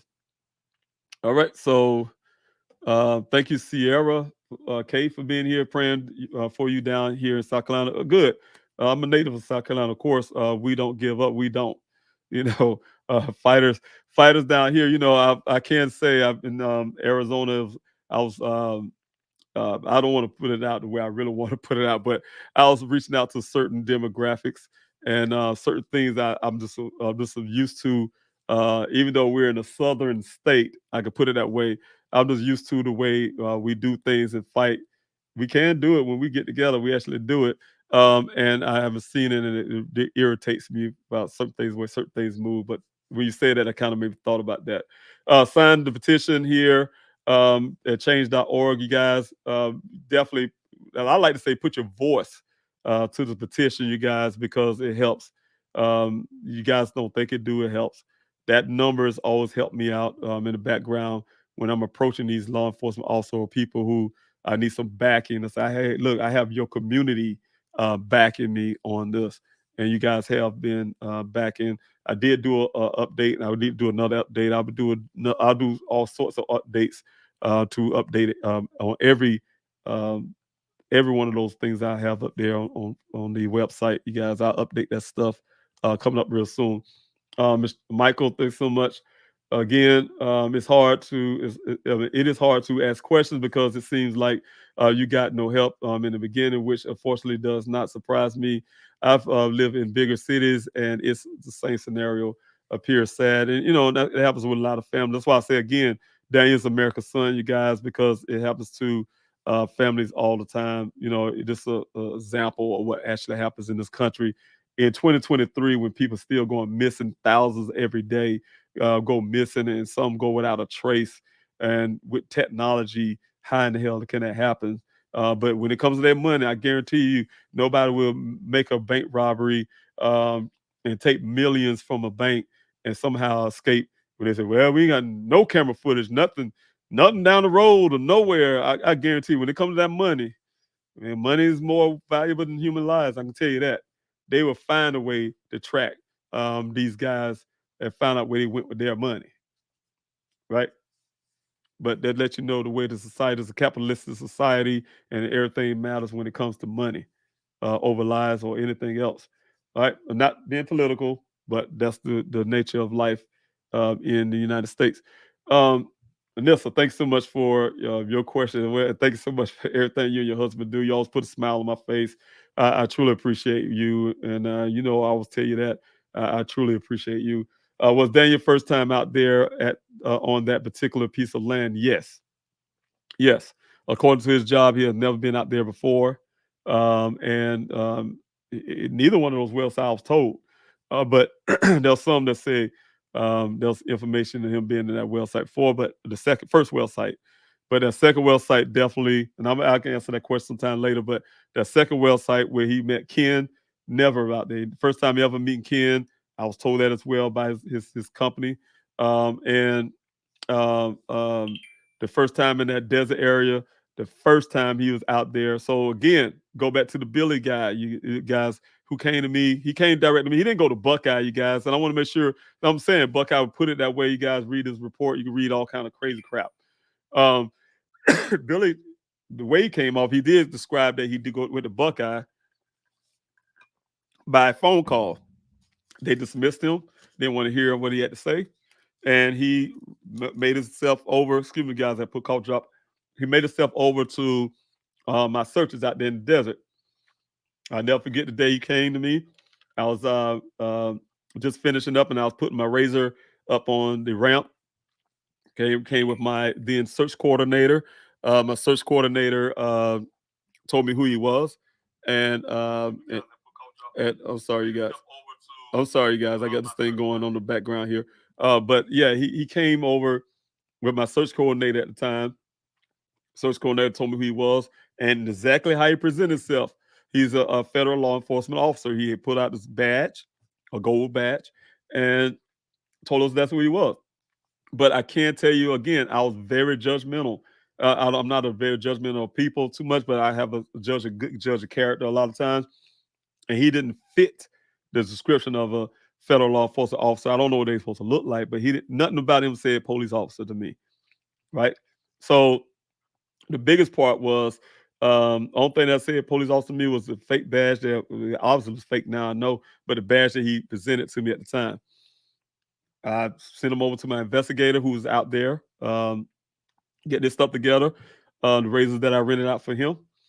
And he talked to him, and it went on from there. And I talked to Mr. McGrath, and I say, look, can you vet his story to see what he had to say? He heard the story, and then he said, hey, Ms. Robinson, I think you need to hear his story. Of course, I talked to this guy, and he gave that story you guys know. For those who don't know, he was the second person that came out to say he seen Daniel on June 23rd of 2021. Asked him about what time it was. He said he last saw him around 1 o'clock that day. And so he told me he first saw Daniel through the scope of his rifle. He saw his vehicle traveling in the distance. And he said that he thought it was unique because of the way the vehicle looked. And he saw it through the scope of his rifle. I didn't like hearing that, but that's what he said. The second time he saw him on the riverbank of the Wagon and Wash, that was around 1 o'clock. He had the details. He said he was out there target practicing with his children. And he approached Dan because he seen the vehicle for the second time. He approached the vehicle, but the driver's door was open. And you can see somebody standing there as it appeared like he was cleaning the vehicle out or something, he said. And then he's called out to him, and Daniel came and stood at the door, and they spoke. They had a little conversation about, he said, hey, I'm out here basically, something similar to this. I'm just really not going into exact details, but he said that Daniel, told Daniel he was out there talking to his children, and is this a good area to do so? And he said that's when Daniel stood out from the vehicle, and he noticed that he was missing the right hand. Daniel told him no, say, hey, you can't shoot right here because this is where we work. I work here. I work in this area. You can't shoot here, but you need to go. He pointed him off to a direction. He said that's where they go target practice. And he said, your son told me where I'm supposed to be going at to go target practicing. Didn't think nothing wrong about that. I even asked some questions about did he smelling marijuana. He kind of laughed and chuckled, say, "Oh, I know about marijuana," not knowing about his record or anything. But that's what he said. He know about. I said, "So you smelling? No, I ain't smell no drugs, nothing, no marijuana, nothing." I said, he looked like clean cut. He was really nice, polite. Me and my kids, I felt really good at hearing that, because at the time, the Buckeye Police Department was really pushing really hard this narrative that Daniel was somehow depressed. He said, no, he ain't seen no depression there. Okay, good. That type deal. And so, make a long story, he said 1 o'clock. So all that stuff is stuff I had, of course, written down. My investigator told the same thing, same story, until, like I said, the report came out from the vehicle that showed the first accident happened around 1 o'clock that day. As soon as he heard that, he changed the story. Said, "Oh, I last saw him at 10 o'clock that morning." He moved it back to 10 o'clock. That was red flags for me, that something was not right. Later on in this Q&A, this channel here, you guys, had She Rose Nation. She's a content creator. She was in the chats like some of you are right now, and she asked a question that really shined a light on his lies. How can Daniel show this guy Billy anything out there where to shoot at when he never been out there himself? Period. When she said that, I was like, wow, that was a question that blew my mind, you guys, because she was right. Daniel could not give this man direction to where to go shooting. He never been at. First of all, he don't even own a gun. He wouldn't know anything about all that stuff anyway. So the thing is, you guys, that also made him a suspect, along with him changing the story, and so on and so on and so on. I went to Buckeye about it, asked them what they thought, and of course, they eventually, from that point, had invite him out to hear his story. Finally, I was on the phone with him all the way up to the police department. You guys, told him to call me when he got out. He didn't. He called me 3 days later. But the thing was, you guys, Buckeye Police Department told me they believe his story. Oh, we vet his story, we believe his story. I said, well, what about this? And I ended up, by that time, I found out some things about this guy's background. But the thing about it, oh no, that don't mean nothing. There's nothing to mean nothing against, his story. Right? They believe him. They vet. I told them, well, I don't. All the way until now, you guys, like 4 months ago now, I told you guys before this report came out, this new report they came out with now, Buckeye called me and asked me about that one specific guy. And I told him what I thought. I gave him everything, the reasons why he's a suspect to me. And then you guys read what they put in the report currently. Right after 3 months after that, you guys got a new report talking about this guy, right, here in 2023. Was Daniel's first time out there? Yes, it was his first time out there. And that goes along with some of my investigation when it comes to Billy and also Ken, who associated themselves with my son's disappearance by their own testimonies and stuff. All right, and I have, let's see, any more questions, you guys? Let me see. Long Gone. Thanks so much for being here, and thanks so much for your question. How far off the roadway was Daniel working? It was 1 mile, 1 mile north, 1 mile west, 2 miles north, to get to his well site from the roadway. That's the distance to get to this well site. The vehicle, a lot farther than that if you're taking it from the road or from the well site. It's about 3 or 4 miles away from, a little over 3 miles away from that well site to get to the crash site, from the roadway, Sun Valley Parkway, and maybe a little further, but depending on which way you're coming in. So yes, it's a little distance, not super long, we're like 50 miles out. Like, I still don't know who the guy was that was defending Ken that day. Came up there and asked me a whole thousands of questions before Ken was coming up to talk to me. Tell me it was like 50 miles out in the desert somewhere, that type deal. All right, let's see here.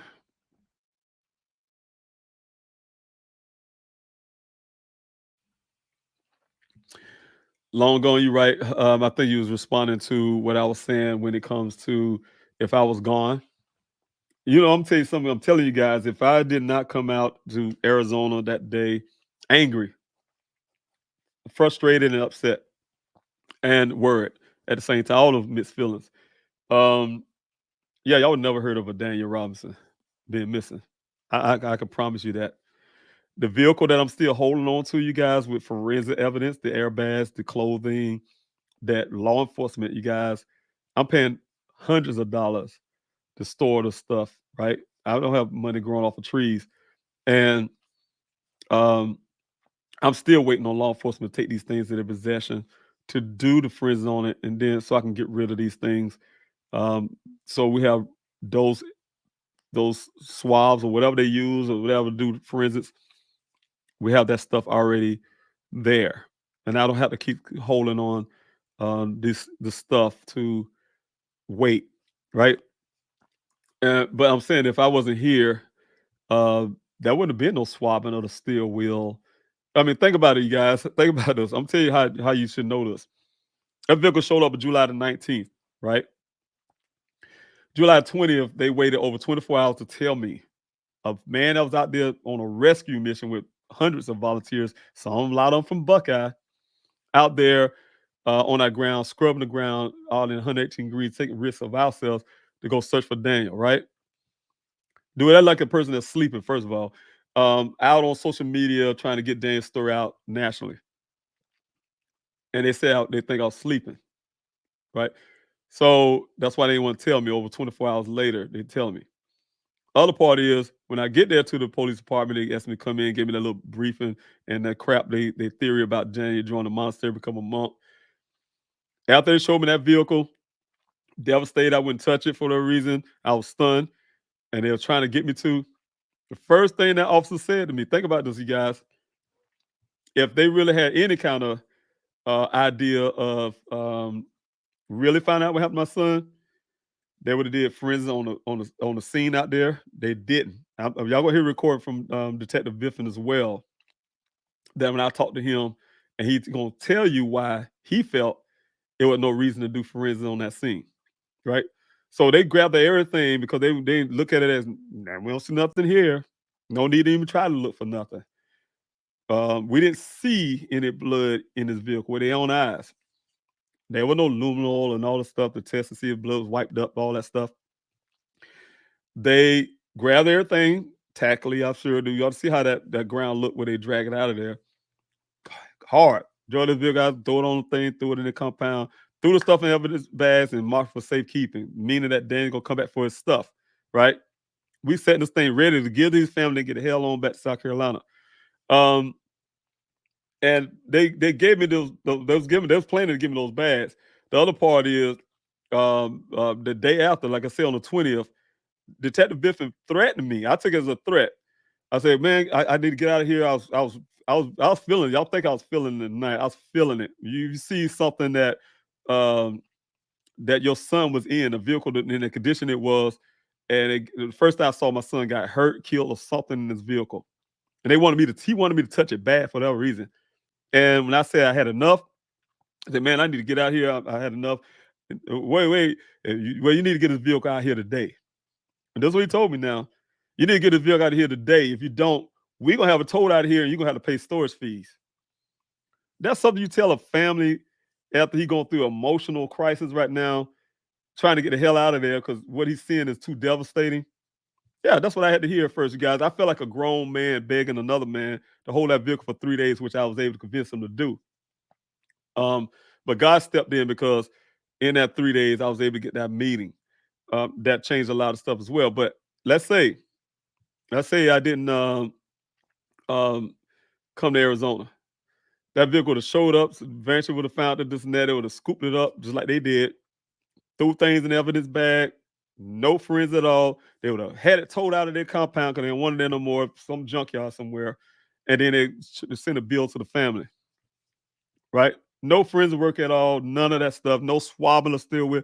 And I'm telling you guys, the way that swabbing of steel wheel came from, in that meeting, God blessed me. I was saying God, you guys, God, y'all said some people don't believe in God. I believe in God. Because the way transaction happened, it was on my behalf and my family's behalf. Because I just happened to, and I'm not gonna mention the person, but it was a higher up, he's in a good position himself. I just happened to, by chance, to meet this guy who's in an authoritative position.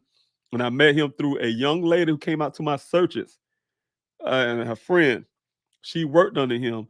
And I was able to talk to him. So in that transit, when that stuff was going on, they threatened me to get that vehicle out of there, you guys.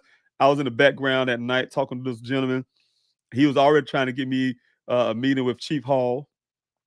And he set it up, and it happened to be within that 3 days that I asked for, you guys.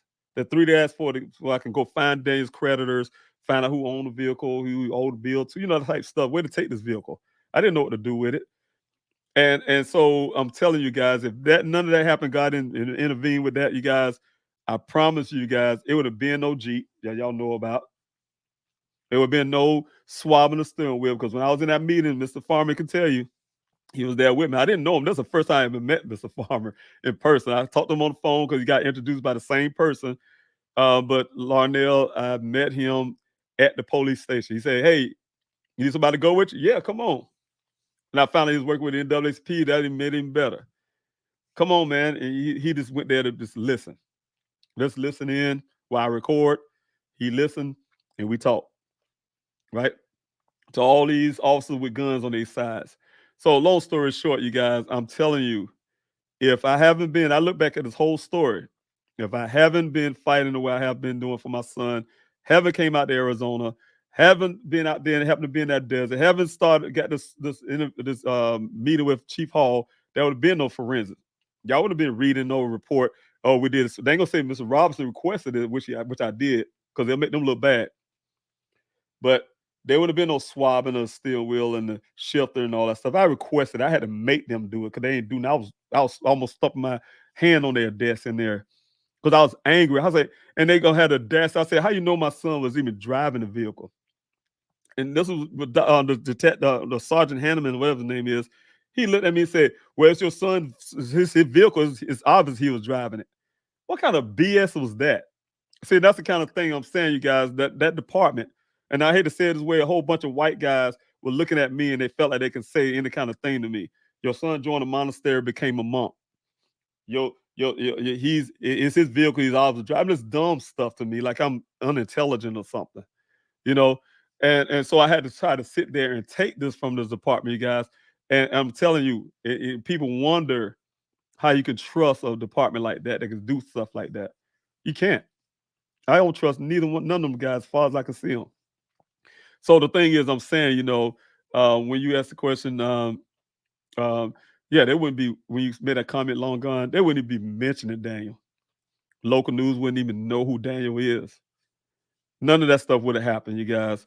If I didn't come out there, start my own searches, you see, law enforcement ain't put a dime. I had to write a letter. I got so tired, I wrote a letter to Chief Hall to get him to try to come out to search. They can't empty hand with their hands in their pocket. Look like they ain't no gun or nothing. Just like some Mayberry cops coming out there or something, right? Getting in the way. They ain't doing nothing. Write letters to the city hall, to the mayor of Buckeye, to the city managers. No writing back, no condolences, no nothing. So that's the kind of stuff I had to deal with, that whole setup of Buckeye. So I'm saying, you guys, yes, I want my son case moved over where it could serve him justice, where it could serve a fresh eye looking at my son's case. Somebody who's going to fairly do everything they can to find, even willing to prosecute law enforcement if they have some involvement. And I can tell you some things. But the thing is, I'm saying, you guys, when I say involvement, I'm saying like cover-ups and stuff like that. So the thing is, you guys, that's what I'm fighting for Daniel. I'm really fighting for that, you guys. And the only way, like I said again, when I ask you guys to do the mail-in protest and send out as many letters as you can, it may sound crazy and it may be redundant. Even if you did it like already, send out about 10, send 10 more if you can. Just keep doing it much as you can. I ain't trying to break your pockets. I know sometimes the economy ain't all that great. People may be stretching their dimes and dollars, and I really appreciate whatever you can do. You can send one. Do that.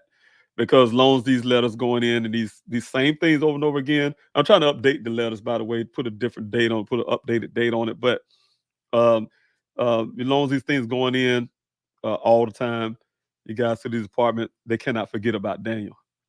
Because I'm gonna fight you guys. I'm doing all kind of stuff in the background, letters to calls, or who you name it. So just having your backing, it always helps because I'm a father who's not going to just lie down easy and give up on my son. My son, he's my youngest son. He could be my oldest son. It don't matter. He's a Robinson, and not saying we're better than nobody better than us, and we're not better than them. But he's my son, and that's what I have to do personally. He's my first priority to anybody. I love to help other families as well, but my first priority is to my son, and then everybody else comes secondary to that. And I have to keep on fighting. I had to keep on fighting. Long gone. Thanks so much for your question. Real quick, you guys, I will be getting off in a little bit. We're going 2-hour mark. Question: do you have any knowing the background on this guy who is suspicious? Both of them, B and K. Yeah, I have a lot of background on one of them especially. But as in, yes, I have some background there, and some things. Yeah, I would not put out because I'm still, like I said, you guys, I'm investigating my own. I really appreciate this young man. He came. Uh, I laugh because it's something the team and I would know too. But he probably laughed because he came out to me. When I say wanting me to know information, he came out on day of remembrance. We had wired up, not wired up on drugs. No, he was wired up on Red Bull because he wanted to make sure he can go to sleep and want to make sure give me some information. I wanted to hear those information. To make a long story short, over time, those information has been going unheard in a sense. But he has some great information, you guys, that goes along with some things that I have as well. It's like I said, there's some small differences there that I have to jump over to see. And so I'm working on those things, and I really want to present those things to you guys as well. I even asked him, hey, after I vetted up real good, can he present it? He really he thinks that, basically like he can't do no justice to it, but nevertheless, he's a big contributor to things that may be exactly what happened. So I want to put those things together on what I have. Like I said, everything pretty much match up, except for certain little details that don't match up because of without putting that out. I want to say I have to look at it really deeply to get over those little small hurdles to make sure it's accurate, and that's all. That's all because what he put out is really good. Now looking at it, but anyway, yeah, the background of those people, yes, and yeah, it's a lot. It's a lot long gone. Also, let's see here. Have anybody else any questions? Let's see. Yeah, I think so too. I think so too, Esther. It's enough. There's a lot of things enough to open up a criminal investigation. You know what?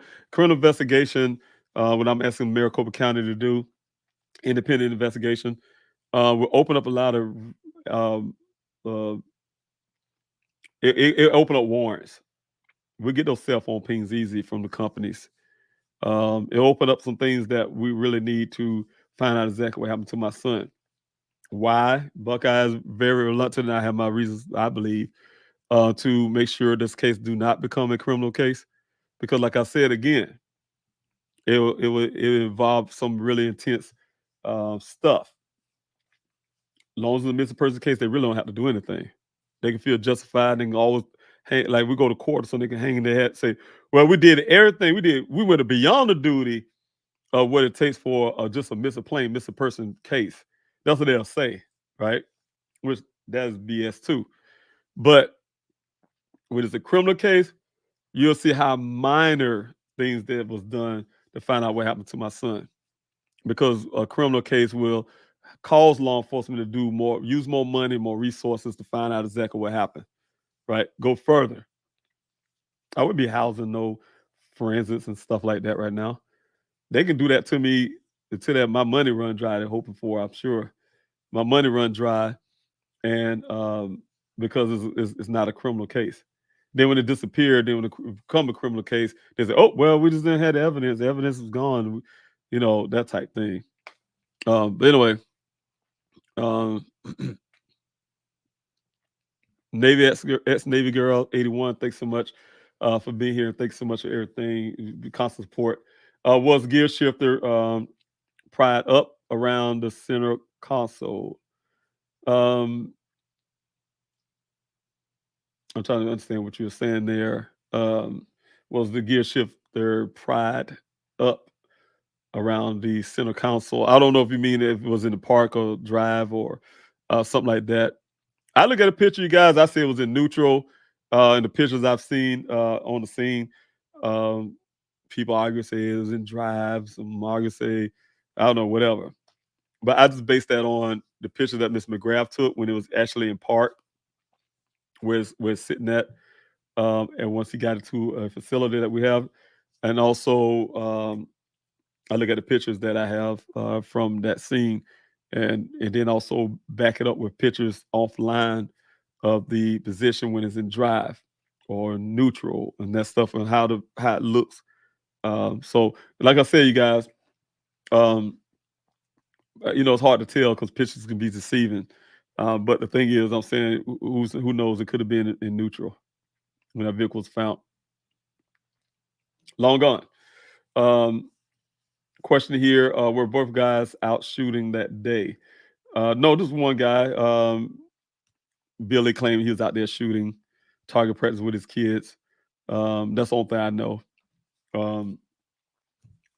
That's the only one. But people out there target practicing all the time. We out there searching. We had to go tap, not really tap, literally tap them on the shoulder, but got to go on to little spots and let them know, hey, look, can y'all please don't shoot your rifles or turn your range around or whatever the case may be, because we have volunteers out on the ground searching. And a lot of them guys are really good at, moving there. There's leaves sometimes. They just, hey, I guess I want to end up accidentally shoot somebody. So they just leave. So people out there in that desert target practicing all the time. Lynette Williams, thanks so much for being here. Praying for you, David. Thanks so much for your comment there. I truly need the prayer. Thanks so much. And that's it, you guys. Long gone. I wonder if either of those guys tie into any at the police department in any way. You'll be surprised. That's all I can tell you. You'll be very surprised some things that I'm hoping law enforcement will, when I say law enforcement, outside law enforcement will take in consideration. But anyway, again, thank you so much, you guys. I truly appreciate it. Yeah, just keep Katrina in your prayers, you guys. She took it really rough. Had I don't, as families come on here all the time, and I be reaching out, and I really trying my best to utilize this channel to help other families, not just for me and my family and Daniel, just try to help other families. And now y'all see how rough it really is. I reach out to families all the time. My team, they've reached out to families and try to get people to come on. And it's hard. It's hard to get people to come on. It's hard to get them to talk about their loved one's story, because when you do, again, you have to live it. You have to live that moment, and your mind goes back to when you first heard about it or something, or some traumatic moment that you had to go through. Just hearing, my memory, for instance, sitting out on my back, and my daughter calling me and telling me someone came to her apartment looking for Daniel. Just to hear her voice, and she's worried and concerned and hurt, and don't know what to do. And yeah, that bothered me, especially when you 3,000 miles away from your children. I'm a defender, I'm a fighter for my family. And I can't speak for everybody else in their family, but in my family, my family know, people know, my friends know. You mess with my kids, boy, you're in trouble. So you mess with my family, in trouble. Father, I look at it. And to be that far away and not knowing what's going on, yeah, that's traumatic. That's a traumatic thought. What I'm saying? And it's something you can't feel like you can control. Like right now, like I told you, when I went out there the first time, I thought I was gonna bring Daniel home quick, you guys. And uh, here it is 2 years, and it's like you can't control it. You can't control nothing. You have no control over what's happening. I've been fighting for 2 years, but I feel like I did enough. That's one thing. I think it feels that more so. So of course, just hearing Katrina, she tried though. She tried, and I give her that. And you guys got to give her, give her a lot. She tried to brave it out, and she couldn't. You know, it's not a bad thing on her part. It's just a lot, you guys. And so to see it firsthand, you guys, and now you can understand from what happens with family members every day. Katrina, Miss Nunez, Jessica, Mr. Risto, for instance. These are people I just know personally, and some others. What they have to go through every day, like literally every day. You try to do everything you can not to think about it sometimes, and then it comes up, the question or something you see on TV or whatever the case may be, and it throws it back onto you. Somebody's, talk about they found somebody, their loved one, and then you still have yours missing. So, yeah. So thank you, you guys. Thank you so much for coming in again. I'm David Robinson, the father of Geologist Daniel Robinson. Again, you guys have been the if I ever told a story about us, and I'll tell Daniel when we find him, and I tell him, if anybody thinks that y'all was a champion, I tell you, everybody who's been helping have been the champions. You guys, it was impossible, with everything I take care of myself. For instance, I asked you guys to help me keep my boots on the ground in Arizona. You did that. Started my own searches out there, and he had to get equipment, had to get a private investigator, had to, you name it. You guys have helped me do that. Think about that. I need these flyers out there. Started a city distribution, flyer distribution, city search, and had to get thousands of flyers out all across this country. You guys have done it. Signed a petition, thousands. You look at the petition where they put your voice to the petition. You guys have been doing that. I need you guys to share Daniel's story. You guys have been doing that, as well as now doing this mail-in protest and, constantly sending these letters in to keep things going while I'm working in the background fighting. So I truly appreciate it, guys. You guys have been champions too as well. So I thank you so much for everything you do. I hope you have a wonderful night. God bless each and every last one of you. I'll talk to you on next time. Take care.